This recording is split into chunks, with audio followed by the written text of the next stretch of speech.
Welcome to Olala's podcast, where real stories come to life. Broadcasting from the tri-state area, Pennsylvania, Delaware, and New Jersey, we're just one stop away from the DMV, bringing you raw, unfiltered conversations that matter. At Olala's podcast, we bridge cultures and communities, connecting people from all backgrounds and walks of life.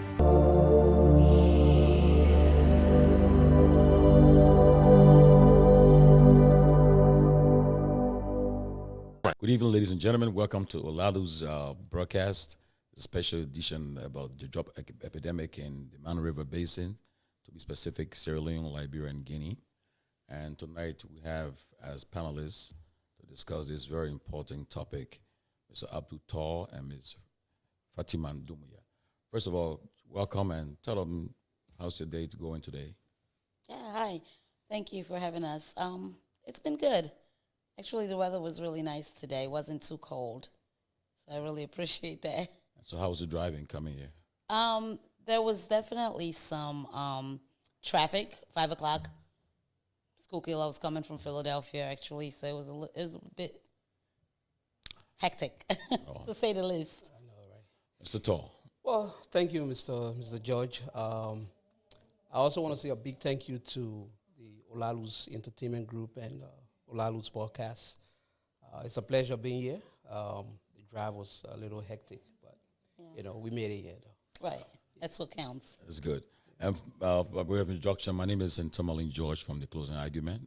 It's a pleasure to be on Olalu's Entertainment broadcast. Absolutely. It's a great opportunity to be here to talk about this very intriguing topic. Thank you. Well, Absolutely. we're here to talk about the issue of the drug epidemic in Africa, especially the Mano River Basin countries, Guinea, Sierra Leone, and Liberia. The issue of drug has taken over the three countries, especially our youthful population. And the three governments of Guinea, Sierra Leone, and Liberia have declared this as a serious national security threat and have come together with a united front to tackle the issue of drugs. So, from your understanding, you were just in Liberia. Can you just share your perspective about what you saw in Liberia and how the issue has been tackled by the government and social institutions there? Well, thank you.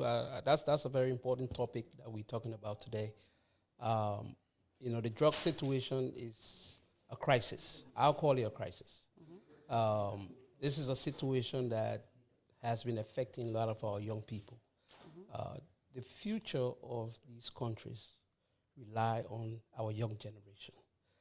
And the fact that, we don't have young people doing what they're supposed to do as far as, schooling, learning trades, whatever that would take them to another level. Right. So the drug epidemic has created an impediment, all right, to the future of our countries as well, to all of these countries. So I think, from my perspective, I believe that it is a regional crisis that needs to be brought to the table by all countries. We need to tighten the borders as far as those that are coming in with drugs. We need to also create programs for those that are already affected by the whole epidemic itself. But as the conversation goes on, we will talk about, how we can look at the recovery process, prevention, recovery, rehabilitation, all of that. So those are things that we need to talk about. Good. Fatima, what's your perspective about the issue about drugs? Since you recently visited Africa too, right? Right. I was recently in Sierra Leone. I actually just came back in January. And it's so disheartening to really see the amount of people that are suffering from this. As Mr. Abdul said, I think the greatest part, we have to, with all situations, with all pandemic, you have to look at the root cause, right? Foundation of something is what causes rehabilitation for us to go. So you have to really look at the root. Where is this coming from? Why is this here? And what is the issue? And not just put a Band-Aid on things. So my number one thing in terms of the root cause for this epidemic in Africa is just the economy and the distress, just social distress. People are living in poverty. People are living in less fortunate places. There's lack of resources. lack of employment. So when people are in distress, what happens? You go to that number one ground to make ends meet. If I'm, for instance, I'm in a home, my father don't have a job, mom don't have a job, there is no job stability. You wake up in the morning, you don't even know where your food is coming from. Obviously, they're going to go to last resort. So, just to kind of round up, I think the number one thing is for individuals to kind of look at what is the cause of this? How can we build that wherever this is coming from and fix that so you can fix it from the ground up, right? But the youth is affected. In Sierra Leone, I don't know so much about Liberia, but in Sierra Leone, I read somewhere where it says 62% of the youth are affected in some sort of drugs or substance abuse. 62%. So that's a serious. That is serious percentage. over. Yeah, that's a lot. That is a lot.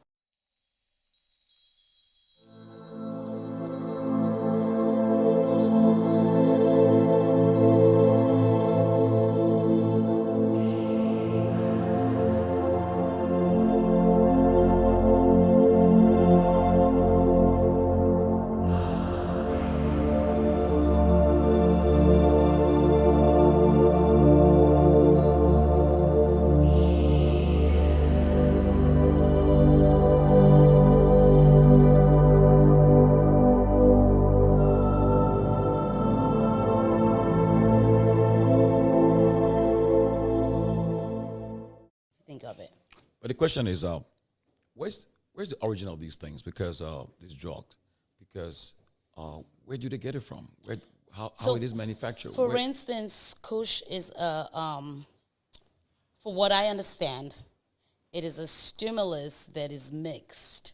So some of them don't even know what it is. They mix the substances together just to get that high. And I've heard where it's either the embalming thing that they use for dead bodies. Dead bodies, yeah. They'll mix it with marijuana. They'll mix it with any sort of stimulus that will make you high. So I don't even know if they know what they're smoking, if that makes sense. Mr. Tall, I heard that while you was in Liberia, you took some time of your business schedule to find out the origin of these drugs, and you talked to some of the affected youth. What was your experience with them? What did it tell you? Well, the thing about it is that a lot of these drugs are locally manufactured. Okay, and the thing about it is that they are using substances that are very toxic, and that's the major problem. So all of these toxins that are going into the bodies, they come with different reactions. There are a lot of chemical reactions that they come with. For example, people are using their bodies. They're using bones of their bodies. People are using the embalming, what we call like formaldehyde, whatever it's called. People are using catalytic converters, okay, from underneath cars and stuff like that. So these are very toxic substances, all right? So when they take these substances, they have different reactions, and they're actually getting the result that they need. So it is readily accessible, and they have access to all of these things. So it's a major problem. So when you met them, the youth, some of the affected youth that's affected with these drugs, what did it tell you? Well, the thing about it is it has become a way of life. Okay, so every day that they wake up, they're trying to find money to get the next high. All right.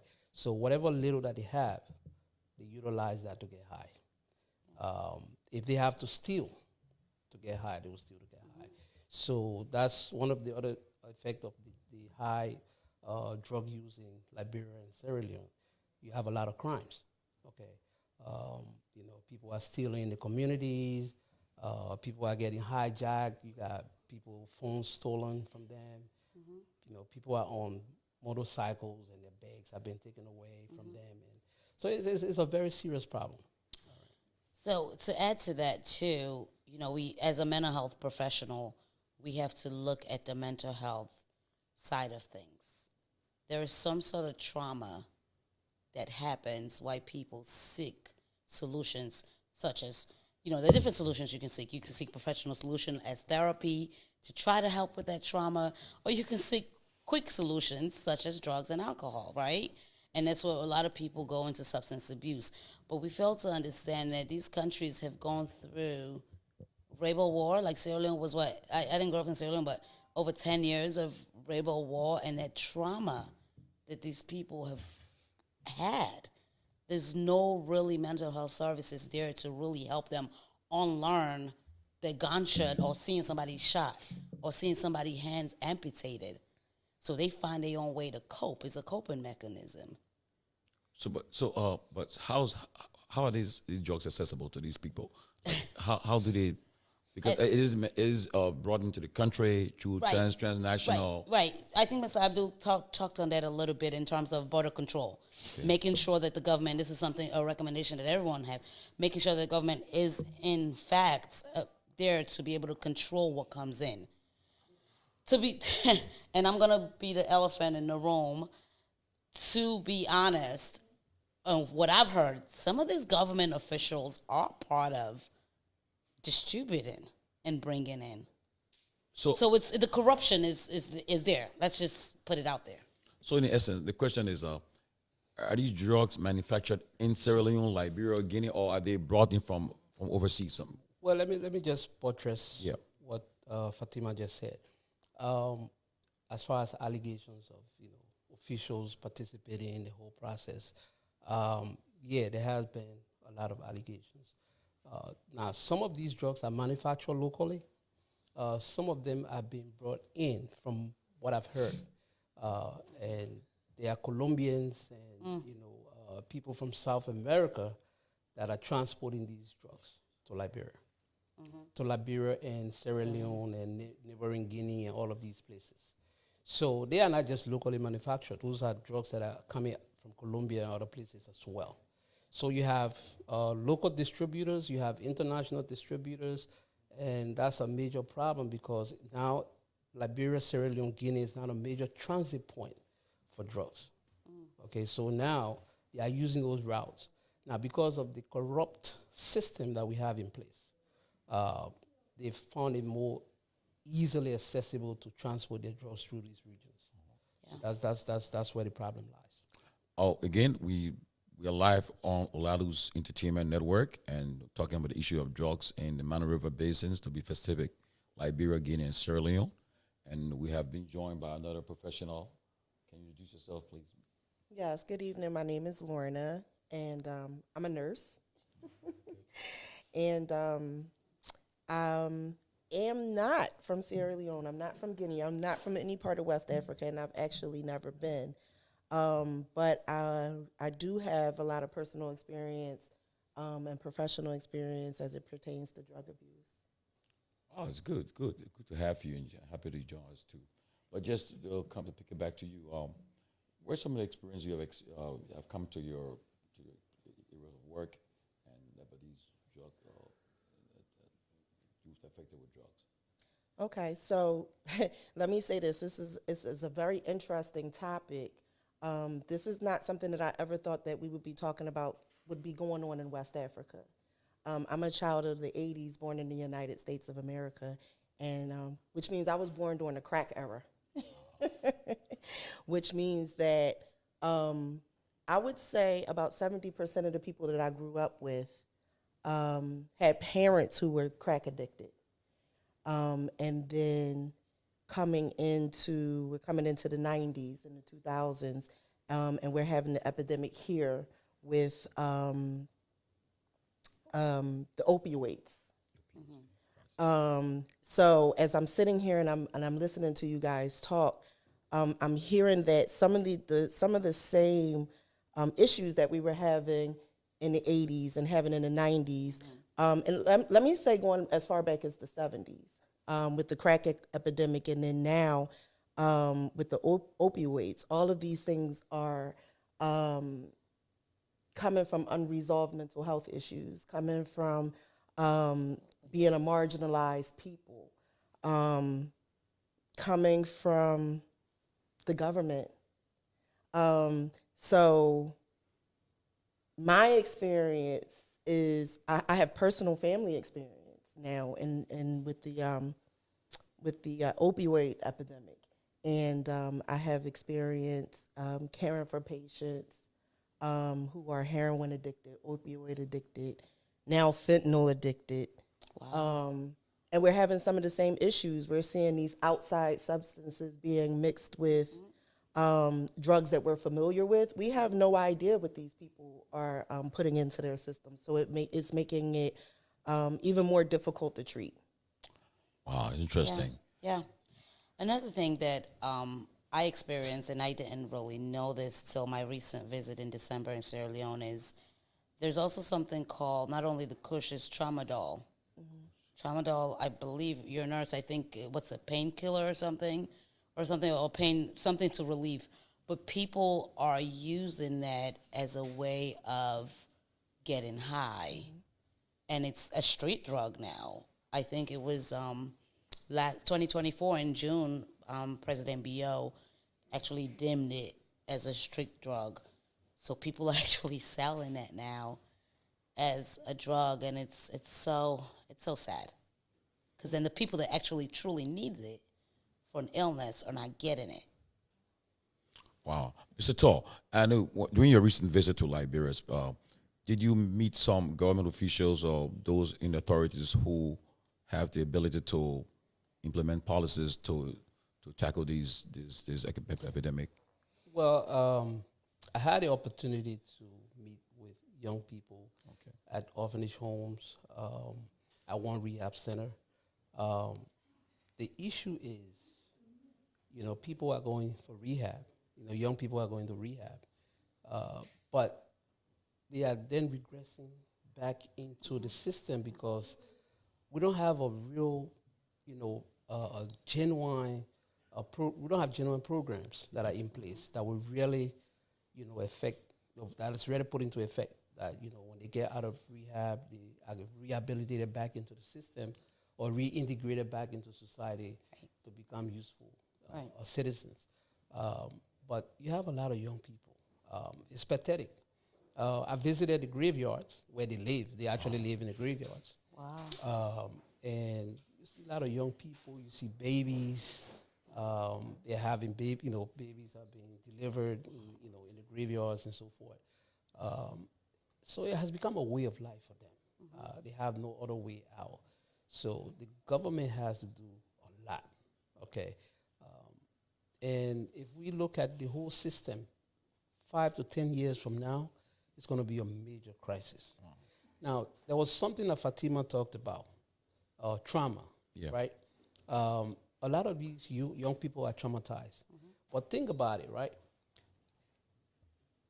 15 to 20 years ago, we had the civil crisis. So think about it. If we had those drugs available at that time, what would have happened? It would have been disastrous, right? Because that's what it was going to. They were going to use those drugs to the best of their abilities. They were going to kill people. There were going to be mass destruction. Because when they take those drugs, they're not to themselves. I mean, they're very high. They don't understand they don't distinguish a living thing from a non-living thing at that point. So we have a serious problem. We have a serious crisis. So to you and Fatima, since you guys were just in the area that is being affected by these crises in the region, we'll talk about the professionals, those that are working with these people who are brought into the institutions to be cured. I mean, tell us about the professionals. Are they real professionals? Are they trained? Are they? Do they have the necessary skills to help? They don't have the training. I mean, they don't have the training to actually help these people. Yeah. So the government need to invest in trainings. They have to do research. Before you can treat people, you got to know the nitty-gritty of their problem, right? So these people that are just looking for jobs and working in these rehab centers, they don't understand the whole drug crisis. They're just there, helping who they can help. But I think we need to invest into training and provide more facilities. Bring professionals on that will be able to help. So for Sierra Leone, there've been, I think when I did research when I went down there. They have one hospital that is for psych patients, and as a branch of that, they have the substance abuse. But there's only one psych provider in the entire country. Wow. One psych provider in the entire country. They have nurses, but again, it's the lack of education, the lack of training. It's the resources aren't there. So there are a lot of NGOs that are coming in. I actually know a friend that his nonprofit is to send, he lives in London, is to send back bandages. So as you know, with the Kush, when you're taking it, you get a lot of sores on the feet, open sores. I'm not a medical person by far, but there's a lot of deterioration on the foot swelling and open sores, and you get sores and all over your body. So his nonprofit is just to supply bandages and sore management. So the government is like looking into all these outside agencies to bring things in to help support. It's sad. It's where we are. They don't have the resources. So I think a great deal of that is that us that are here in the diaspora that have a little bit of education and a little bit of training, professional training from out here, it's time for us to rally up, go back, and render services. Because at the end of the day, it's our families. It's our, it might not be immediate, but someone that knows someone that is affected by this. So I think it's really, I'm imploring to everyone that is out here in the diaspora world, just whatever you could do, if you have some education on this, go back and support, go back and help. As a medical professional, what intervention thing can be brought to the table to help? Well, that's going to be a difficult one. I just wanted to, can I just interject, and I wanted to piggyback on something that they were talking about. I think that one aspect of this that we don't really think too much about is the children that are going to be born as a result of this epidemic. So you have, just from a medical standpoint, you have DNA that's being manipulated by these drugs. So you have sperm that is being manipulated by these drugs. And we have drug-addicted women. You confusing me. So can you just clarify, break it down a little bit? Because okay, so I'll take you back to health. I'll take you back to health class. Yeah. Okay, so a man makes a certain amount of sperm every single day, right? And how healthy your sperm is going to be based off of what you're putting in your body, right? Okay. So if you're putting substances into your body that are not good for those sperm, that the DNA of that sperm is going to be manipulated. Does that make sense? That makes sense. And then that sperm is going to be fertilizing the egg of a woman that is most likely going to be addicted as well, right? Birds of a feather tend to flock together. And then so now we have children who, even if they're not either born addicted to the drug or born with defects as a result of being born to parents who were addicted to that drug, we now have children who are have an addictive brain. If that makes sense. That makes sense. Okay. So now those children can be addicted to those drugs or other drugs that come into play. So, and that's that's where we found ourselves here in the United States of America. Like I said, I was born in an era of crack babies. So the people who I grew up with are the people that you're now seeing that are addicted to opioids. They have an addicted brain. Just as a healthcare provider, what we can do, we are people of color, and nobody cares about us here and abroad. So the best that we can do, I'm sorry, what's your name? Fatima. Like Fatima said, is the members of the diaspora are going to have to rally together, because the government is not equipped to handle this issue. Right. We are not equipped to handle this issue in the United States of America for the people who live here. And this is an issue we've been battling for 40 to 50 years. Yeah. So can you imagine how long it's going to take the governments in West Africa to catch up to where we even are, and we're not handling it well here. So it's going to take the medically trained individuals here to take what they know there and rally troops. I don't see I don't see a quick fix to what we're seeing right now.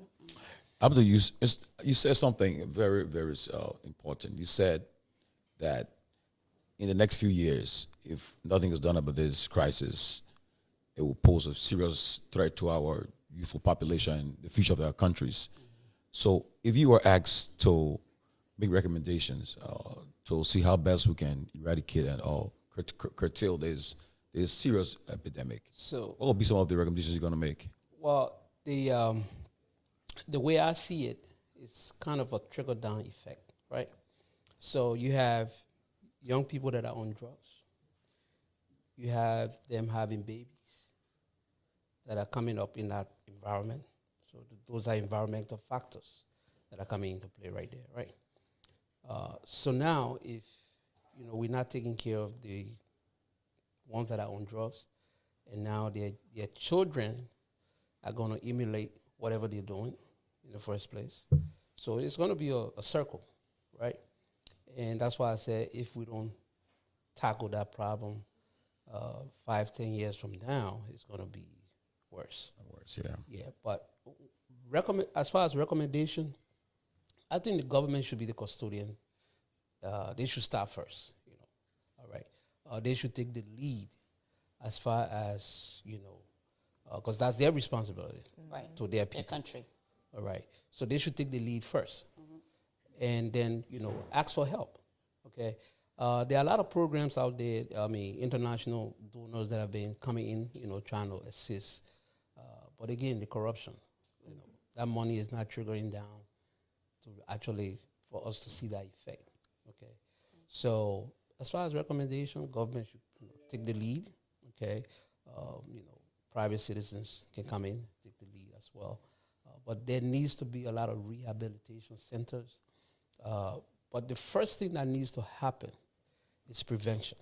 How do we stop these drugs from coming in? That's the first thing. Also being manufactured too. Right. Yes. So that's the first thing that needs to happen. Okay. So once we have that in place, okay, the whole process has to be concurrent. Okay. So if you have a system in place where you have like joint security that are tackling, the inventory of these deadly drugs. When I say joint security, I'm talking about maybe the immigration at the border. If you have a Nigerian, or because the Nigerians are the ones that have actually been the major distributors. Okay, from what we know, right? So if you coming in, what are you coming to do, right? What is the business of your visit? Okay, what do you do in Liberia or in Sierra Leone? So these are the questions they should be asking. So it has to be a team effort when it comes to that. So the prevention is very key. That's a key aspect of that. And then rehabilitation, that's another key process. And then, after rehabilitation, what do we do with these people? Okay, so they say an idle mind is the devil's workshop, right? Yeah. So you have rehabilitated people, they're back into the society, they're just languishing, doing Relapse, nothing. yeah. Okay, so now you're going to have that lapse, they're going to eventually go back. So one of the problems that we see, there are a lot of young people that are not doing anything, okay? So we need to have trade programs. We need to have programs that will train young people so that they can acquire skills to be able to do things for themselves. So those that are being rehabilitated should be reintegrated into the system where they can have trainings. They can be carpenters, they can be mechanics, they can do something. They can go back to school if they want to go back to school. So it has to be a robust, holistic approach to that. Yeah. Yes, but also too, like, for instance, right, like in the United States, and especially mainly in the United States, we have institutions like the various institutions that cater to people involved with the drug crisis, right? But in Africa, especially when we're talking about the Mano River business countries, you don't have a lot of local NGOs to really tackle it because of lack of resources. So you would think that people in the diaspora would get together, you think, and form some partnership to see how best they can intervene Yeah. in these countries, because like you said, Abdul, there are funds in the budget, national budgets that to, to social services like that and so forth. But again, we don't have institutions. Like you need to have a physical institutions where people are kept and rehab for the rehabilitation process. Have a, like you say, talk about programs. It's a steps. Like okay, you get there first, you got detox, and from there it's a progressive programs. So how do we bring it to bear with our governments? So for Sierra Leone, I do know that our president, Julius Maada Bio, has joined task force. He has, and this was just in last year, he has task force that he put in place within his government to handle this. You know, he's trying. They're doing all they can do within their resources. One thing that I really love that he does now in Sierra Leone is that he empowers the youth to save the youth.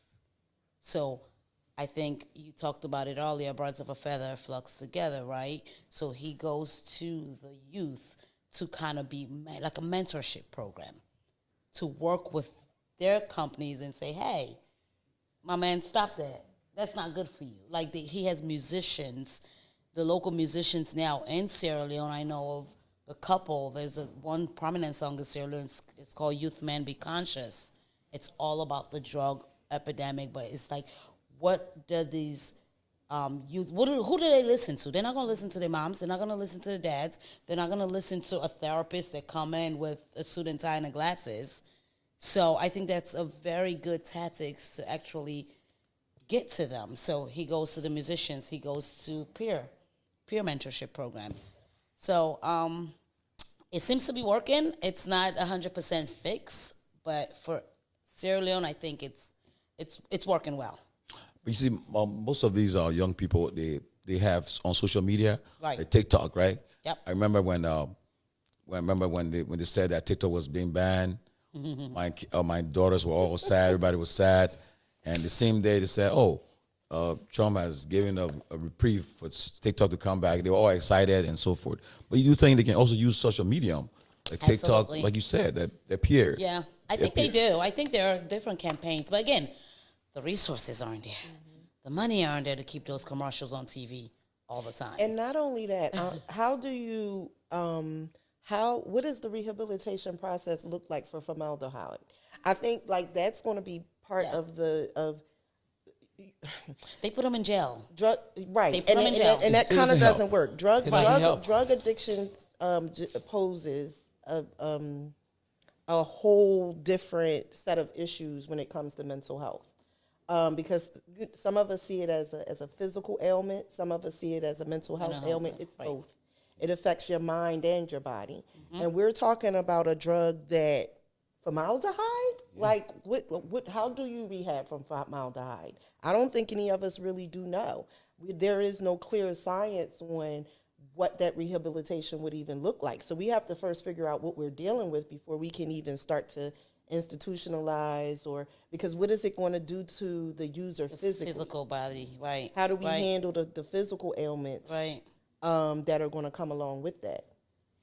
Yep, Mr. Tall, when you visited the library, you went to the graveyards. Tell us your experience. What did you notice? What was it feeling like? Talking to these people, what was it like?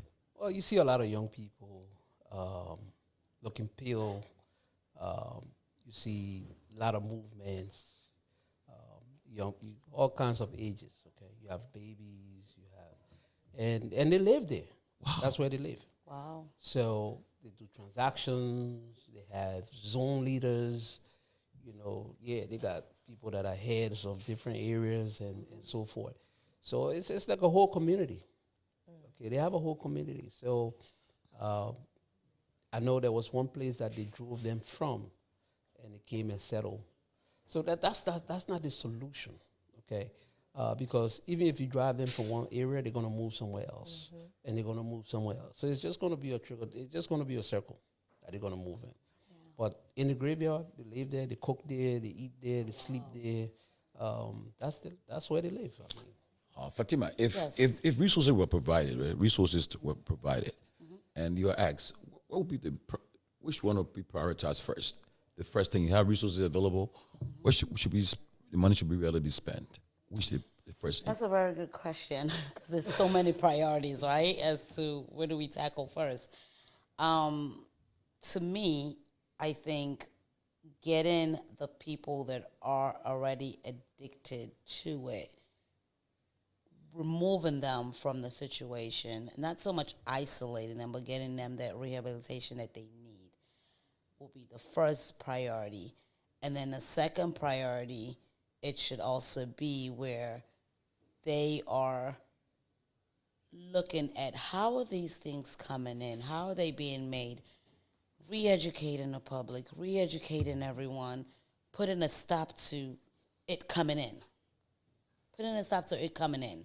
Put control on that first, and then deal with what we have on ground. Because if you deal with what we have on ground and it's still coming in, it's a cycle. It's a cycle. I really like what you said earlier about the addictive brain. That's something that we don't think about. You may not necessarily take it, but if you're one of parents or decents that have it, it's in your system. So the slightest exposure to that, the slightest will just push you over and drag you like skyrocket. So re-educating those, like categorizing those people that have that addictive brain and just getting them the resources that they need.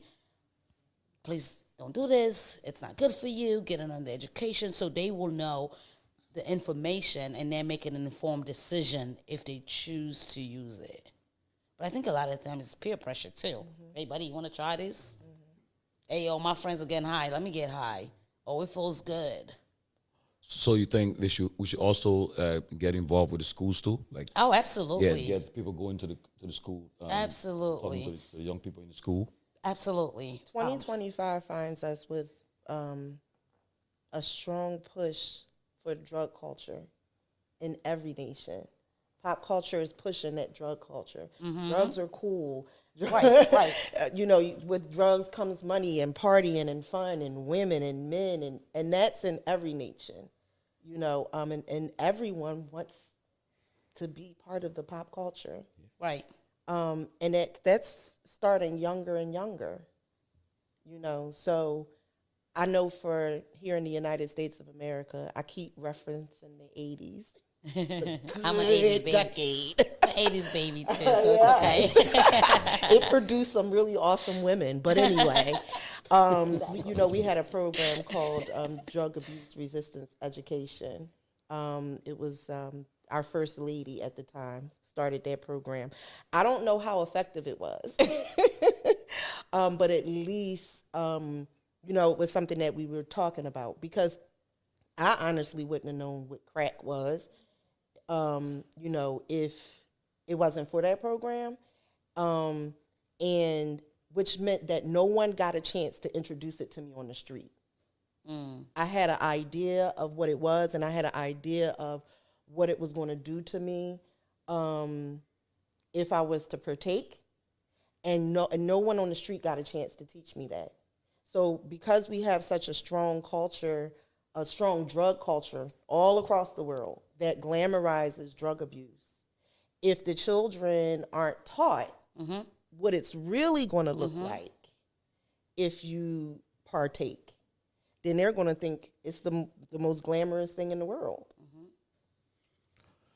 So now you think it also has problem to do with mental health too, right? Because Absolutely. Because people getting killed and committing stuff, and it says it's all drugs and mental sickness and so forth. Right. So now, with that in mind, what can we do now? We're talking about now. What can we do now as professionals? Now, how to prevent, to stop it, to get a hold of this, because it's gonna take over the whole population, next generation, if we do not put a stop to it. Education, re-educating, re-educating the folks that are already in it, that already find themselves addictive, getting them the good therapy that they need. Again, it's something that is ongoing. It is not a 2-1 service of therapy and you're done, because you can relapse. Yes. So an ongoing support, ongoing structure to keep them, have a maintenance. I tell my clients all the time, I can't solve your issue. I can help you to be normal in society. I can help you to have a maintenance life so you can work and be out here in society and be, just like everyone else.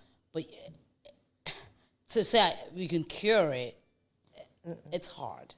I wouldn't be sitting here if I have a cure, you right? I know. So it's ongoing. It's not a one-time and done. And multi-layered. And exactly, multi-layered. Yeah. So let me come in. If you say, what can we do now, right? I don't think there's a quick fix. Okay, it's no quick fix. Okay, we need everybody on board, the schools, the police, the community. So everybody needs to be on board because I'll give you an example. I had 3 young guys, right, trying to do some work for me in the morning. And the first thing they tell me, we need to start our day. Wow. And I'm like, okay, what are you talking about? You want to get some food to go eat? Oh, no, man, we got to smoke first before we start the work. And smoking That's a way of something life. different, yeah. Yes. So it has become a norm for them. Wow. So it's a serious problem. So there's no quick fix to this situation, to this major crisis. Yeah. The issue, I don't know if you, I'm sorry to cut you off. I don't know if you're familiar, you're not from Philly, but there's an area in Philadelphia that's called Kensington. It's like a whole strip. It's called Zombie USA. If you Google it on YouTube, you'll see it. And it's so sad if you drive down Kensington and see the amount of hurt that these people are going through. And it's there's a place in Freetown, it's called Botomango. It reminds me exactly like Kensington. Like literally you will have a woman or a man walking down the street like this, zombied. yeah. No apparent affect. It makes me hurt.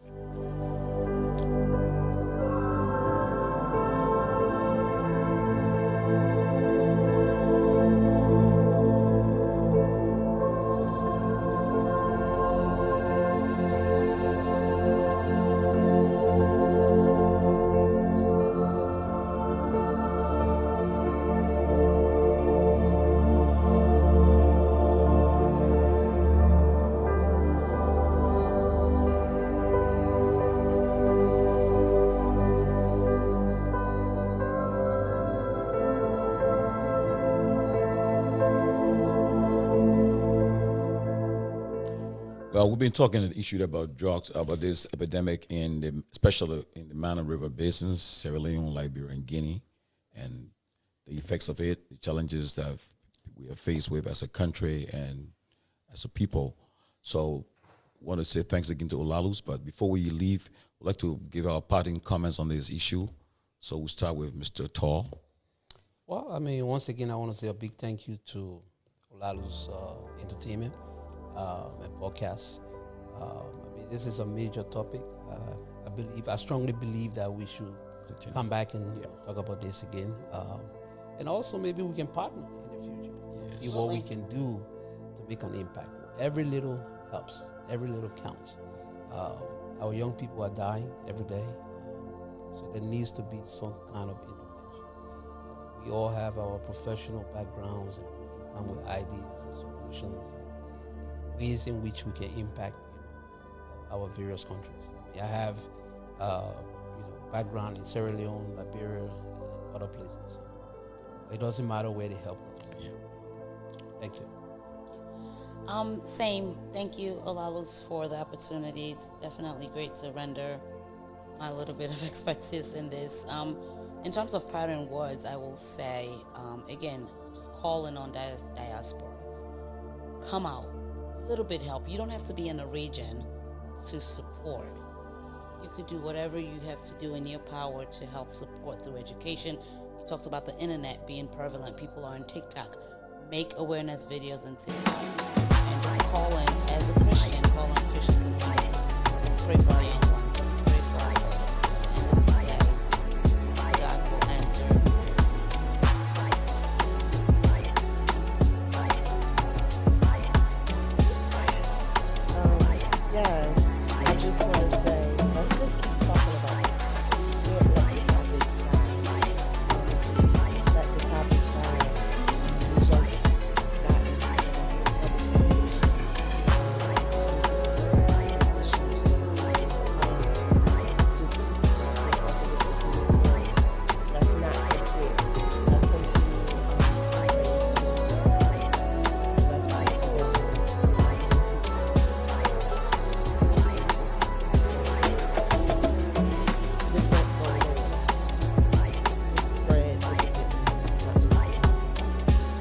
say thank you again to Olalu's Entertainment Network production for this such a thought-provoking topic on drugs. I'm sure all of us, wherever you are, you're listening and watching this program, you've been affected through your loved ones or someone close to you have been affected by this drug crisis. So we should come up with a united front to tackle this. It's a serious thing, like Mr. Toll said. The next few years from now, that's prioritize eradication or the fight against this national security threat to all of us. We'll all be affected one way or the other. So I want to say thank you and look forward to having this topic again. Thank you so much. Thank you. Thanks.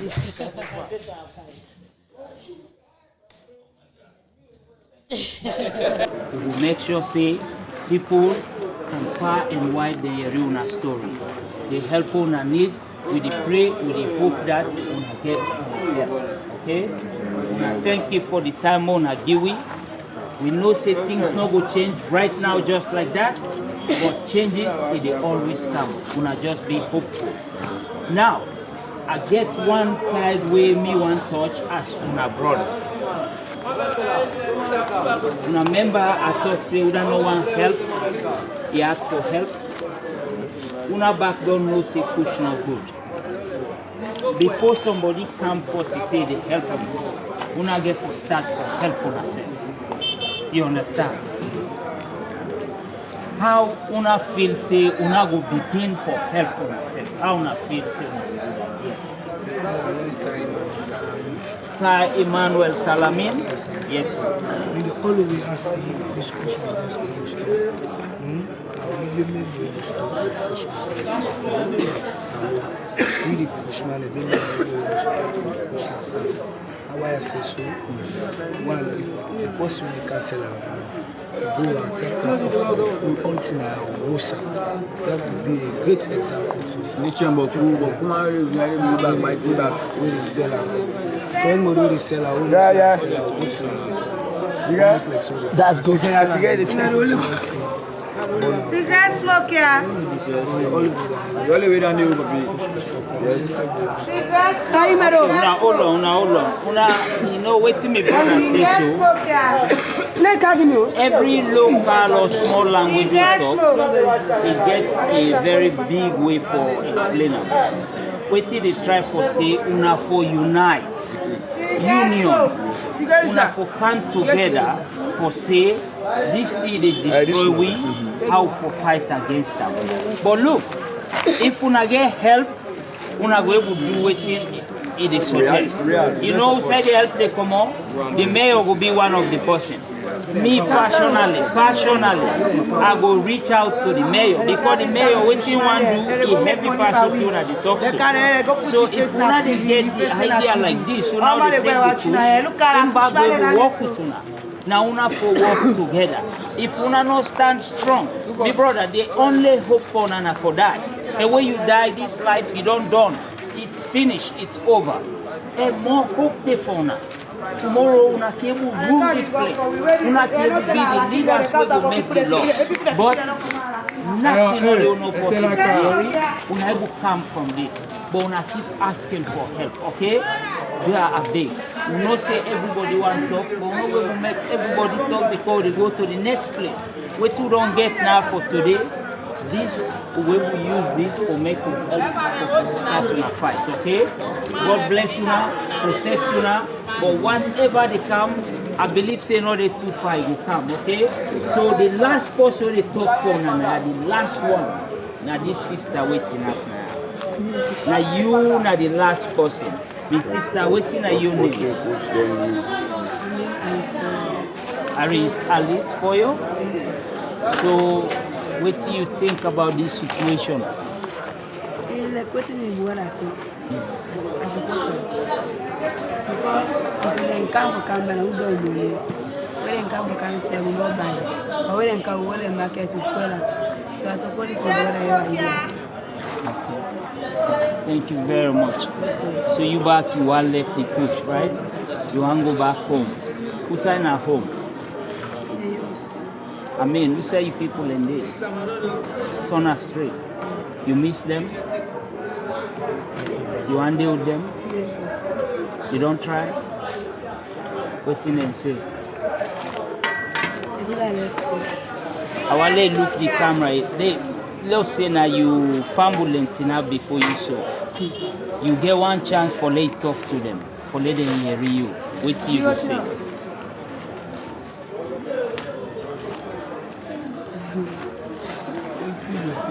What you go say for make them take you back, please? Yes, for let you say you want to go home. So you know if you get one chance for talk to your family, let them take you back. That one chance, what you want to say to them? You able to say that? Yes. Please talk now. You brothers, then you sisters, they're all over the world. They listen to you. And you not to you one. Other people they don't get chance for say something. But when you say this, then back the young parent, then they read the young feeling through you. So if you get chance today, say this chance, what talk to me people then. If I would talk right, then will take me back. That chance now you get talk to the camera. We had a talk for women with the smoke push. One left push. And we need assistance and we need let's make a calculate to make good for left push. All right, thank you very much, okay? We hope we all get help, okay? Sure. All right, thank you. So, brothers, do obey. We get the appointment for the building, but what you don't get so far, trust me, we do get.